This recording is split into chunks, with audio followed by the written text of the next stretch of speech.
Girl, we are saving money this year. So in my previous video, I shared with you guys what I am not buying this year. I'm not adding it to cart. It's not coming to my mailbox. It's not coming here, okay? I'm not buying it. And a lot of you guys said that you are also on a financial journey, whether that is paying off debt, saving money, or just being smarter with your money. And listen, same, okay? Same. So today I want to share some ways that I am actually saving money. I am actually tracking my financial journey and things I am doing for my financial glow up. But before we get into that, hey, my name is Breonna Queen. I help women just like you look and feel their very best with minimum time, effort, and energy. So if that's your kind of thing, girl, subscribe, okay? So now let's talk about the financial glow up. Now, disclaimer, I am not a CPA. I'm not a financial advisor. I'm just a girl who enjoys money and getting her money right. I will say that I did work at a bank throughout college, and by the time I was 27 years old, I did have an 800 credit score just because I do thoroughly enjoy things like budgeting and credit building and money management. I like those things. I like watching the channels. I like reading financial books. I am into stuff like that. And I always said if I didn't have a beauty channel,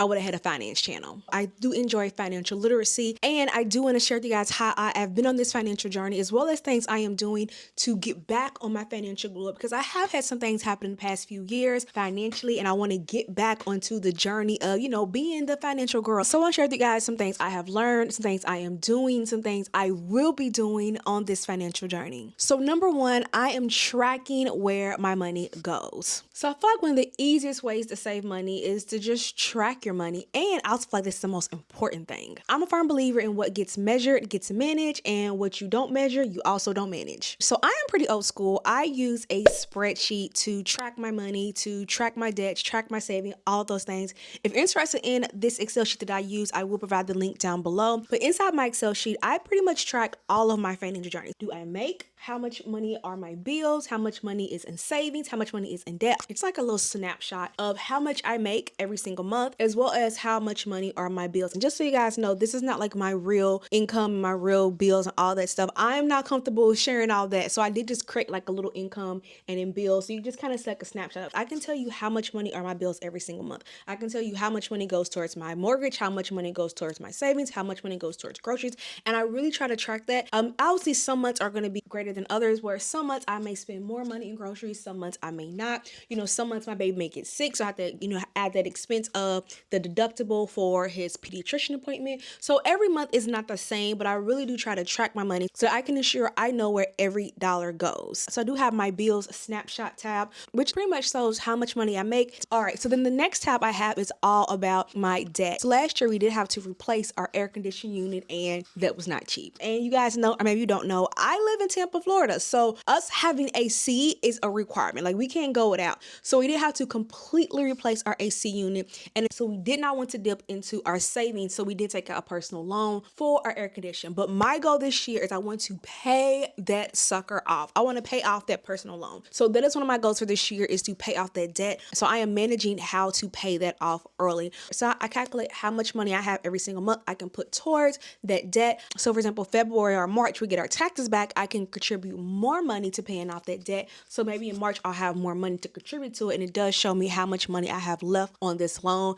as well as the interest rate. Because a lot of times people say, well, I put 500 this month, and then next month, and then next month I'll pay it off. But don't think about interest. If you have interest that's collecting on it, you do have to kind of think about that as well. So this tab just really allows me to see how much of my debt, how much do I have left with this debt, and how much I need to pay off. And this doesn't have to just be used for like debt. It can be used for future expenses and goals. For example, me and my husband, we will be celebrating our 5-year marriage anniversary this year. So we do want to take like a really nice vacation and have it for, our future expenses. Let's say it's going to be $3,000. We're going to contribute $300 a month towards this vacation, so that come October, we have the money for our vacation. Maybe you want to like redo your home, you want a new car. You can also have this for future goals that you have. About savings, I am a firm believer in having some money saved up. Now, when I say some, I think that really depends on you. Everybody is different. Some people feel comfortable with 6 months of bills saved up. Some people feel comfortable with 12 months of bills saved up. But how much money do you feel comfortable having in your savings and is realistic to you? Like, obviously, I would feel very comfortable having $1 million in my savings. But, I'm not saying it's unrealistic, because anything is realistic when you talk about your own reality. But like right now, it'd be really hard for me to have $1 million in my savings. I'm not making $1 million a year. So really just think think about what is the lowest amount of money that I feel comfortable having in my savings. Maybe that's $1,000, maybe that's $10,000, maybe that's $20,000, but really knowing how much money you want to have saved up. And then a tip I have been doing since I worked at a bank is every time I get paid, a percentage of my paycheck goes towards my savings account. I do not do this myself. This is not manual. Literally, I have it to where whenever I get paid, 10% of my income automatically goes into a separate savings account. It is a savings account that is not the same as my checking account. So that way it's not easy for me to transfer money in and out. It's a little difficult. So I have a separate high yield savings account that I do have 10% of my income go towards. And then if I need to take money out of my high yield savings, it's not super easy to do so. So it kind of deters me from taking out money out of my savings for dumb stuff because I have to wait 2 to 3 days to get the money unless I actually go into a branch and get the money out. So I do like having a high yield savings account that I automatically have money taken out of, whether that's 5% of your paycheck, 10% of your paycheck. If you are self-employed, then that may be okay. When I get paid, I have to automatically do that. If you get a paycheck every month, like a salary job, a percentage automatically taken out, that's easier for you. But I'm a firm believer in having some money saved and having a percentage taken out. So I really try to track my income, I track my debts, and I track my savings, and I track future expenses, as well as anything I want to pay off immediately. So that's the first way that I am tracking my money because, girl, we saving money this year. So another way I am saving money this year is I am doing things at home. We got beauty at home. So this has been a game changer for me, and I've been doing a lot of these things for a while now, but there are some things that I really had to get realistic on and say, okay, I can do this at home. So as you guys know, I do my own nails at home. A lot of people say, oh, well, press-on nails don't last. I actually think they do last. My press-on nails last 2 weeks. I do think there is a method that you have to use to have your press-on nails like not pop off after a day. So if you guys want my unique method on how I get my press-on nails to last longer than 1 to 2 weeks, let me know and I would do like a really quick like short form video, something like that, showing you guys how I get my nails to last. But I do my own press-on nails. I bought like a $15 kit on Amazon,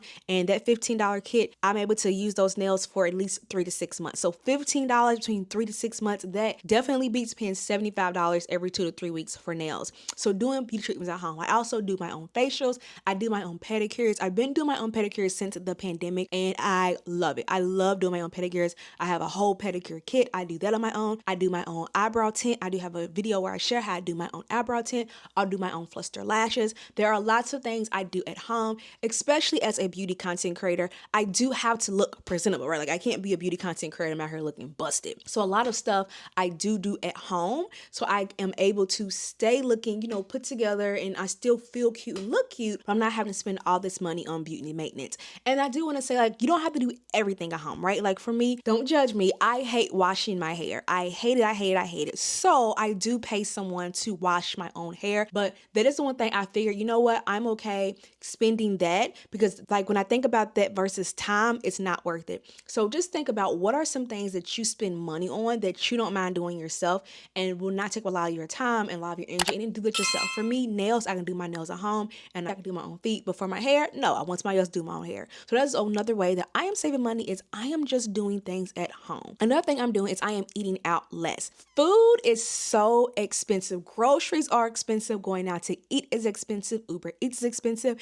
And honestly, the very beginning of last year, we spent a lot of money on takeout and Uber Eats. My son, he was still a baby. I just didn't have energy to cook. So we ate out a lot and it was extremely expensive. One way I have been saving money, and I continue to do this even now, is I am just cooking more at home. The crock pot has become my best friend. Every Sunday, I make a crock pot meal, whether that is smothered chicken and gravy, whether that is swamp potatoes and sausage, whether that is a pot roast. I make a crock pot meal every Sunday and we eat on that Sunday as well as Monday. I also love one sheet pans. We will literally do like a fajita chicken bowl and I'll just put everything in a pan and then cook that with like a Cajun sausage bowl. So I love easy meals that are still nutritious, and I don't cook every day. I'm not going to be the kind of girl that is over a stove every single day. As you guys know, I'm busy. I'm a mom. I got a career. I got a business. I got things I have to do. So I don't want to be on top of a stove every day, but I do cook 3 times a week and then we eat on leftovers. And the way it works for me is I cook Sundays and then we eat leftovers for Monday. I cook Tuesday, typically something like Taco Tuesday. So I'll do like fajitas or like a crispy cheese and bean taco, which is my son's favorite. Eat on that Tuesday night and Wednesday night. And then Thursday, I typically make like a seafood meal, something like salmon or shrimp or cod. And then Friday, I don't cook, but I'll do something easy like, you know, a frozen pizza, or we'll do like homemade Chick-fil-A, which is literally just throwing some chicken in the air fryer with some waffle fries. And then you have like homemade Chick-fil-A, which is like a chicken sandwich. We save tons of money. My baby is eating more nutritious food. My husband and me are eating more nutritious food. We're keeping more money at home, and I am not exhausted from having to cook at home. So if you can cook at home, absolutely do it. And the best way to do it is just plan your meals ahead and incorporate easy meals like I'm doing. And then also another thing I'm doing is freezer has become my best friend. I bought a deep freezer, I want to say like 7 years ago, and I very rarely ever used it. But this year and last year, deep freezer is my best friend. Sometimes I'll see meat sales and I'll stock up on meat and then put it in the deep freezer and then just use it like that. And then also I've realized a lot of fruit can be frozen and then you can thaw it out and it's still good. I love to have like fruits in my oatmeal. For example, frozen cherries, they can thaw out a little bit and they taste so good in your oatmeal, as well as like blueberries. And then something I noticed was a lot of our produce was going to waste. I would buy lots of blueberries and then like they would go bad. And I would buy cherries and they would go bad, and I hated that. So I started incorporating more frozen fruits and it has really helped. Even things like celery, onions, peppers. I cook a lot with celery, onions, and peppers, and I freeze them. I literally will buy onions, I'll chop up the onions, I'll freeze them, and then when it's time for me to cook with them, go in my freezer and then sprinkle some of those frozen onions, celery, and bell peppers in my meals, especially my crock pot meals, and it's great. And I've saved money because I'm not having to buy fresh things that go bad quickly. And then I even have use up weeks where I will use up the stuff in my fridge and my freezer. And typically I'll do like a pasta. I feel like you can throw anything in a pasta. So I'll say, okay, I have a lot of like squash, so I'll use up the squash inside of a pasta or a bowl. Because I used to buy a lot of food, it would go to waste. And now I'm like, okay, I want to use the stuff that I already bought. Said in my previous video on things I'm not spending money on, I want to use up what I have. I don't need to buy backups to backups. I don't need to buy things and when I already have things that work just as fine. So for me, I'm going to use up the food in my fridge before I buy new food. So that's something that I'm also doing, is just having use up weeks to save me money and to help with me making less waste. Another thing I'm doing to save the money is I am reducing the amount of stuff I see. As soon as you get on social media, check your emails, do anything, you are bombarded with buy, right? So I have a separate email account and it's only retail. So all the things I'm talking about, whether that is Macy's, whether that is Sephora, all those things, they are inside of my separate account, and all of those emails go to that email. So that way, when I'm checking my work email, I'm checking my client emails, I'm not seeing, hey, 50% off at Sephora sales. So I'm not getting distracted with things like that, which also gets me off of my financial journey. So I have a separate email account and it only has all of my retail stuff.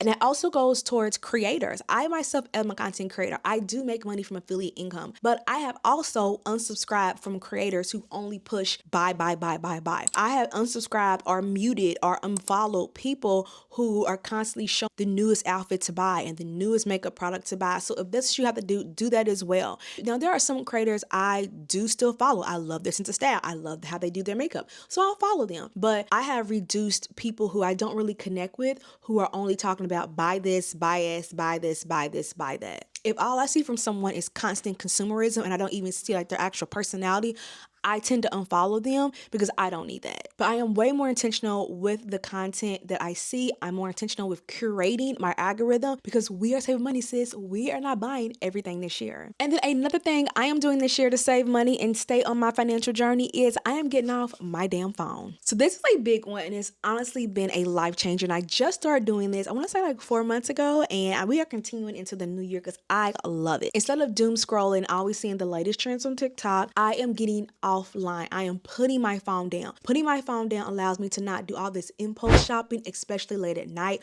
On top of that, it just helps my mental health. I suffer from comparison. Like I'll see somebody and I'm like, oh my God, I love their house. I love their life. I love their car. And I'll start comparing my life and my house and my car. And I don't like that. So I have realized and noticed when I put my phone down, I compare myself less. I no longer feel like I need to buy satisfied because I am good as I am. So putting my phone down, I'm going on walks more. Me and my baby, we be outside playing. I take my dogs on walks. I bake. I even have a no scroll basket, which is full of activities that I can do. And I do them instead of mindlessly scrolling on my phone. So being on my phone less last year as well as this year, it's helping me save money because I'm not constantly seeing things on sale, things to buy. And it allows me to clear my head and realize I don't need that new top. I don't need that new blush. I don't need that new wig. So it's allowing me to get offline and just really focus on real life. And I love that, which actually leads perfectly into my very next video. In my next video, I'm going to be sharing with you guys exactly what I'm doing and how I was able to reduce my time on my phone by 50% and all the things I've done. And some of these things, you guys, they're game changers, okay? So definitely you want to watch my next video sharing how I have stopped being on my phone so damn much. I'll see you guys in the next video. Bye.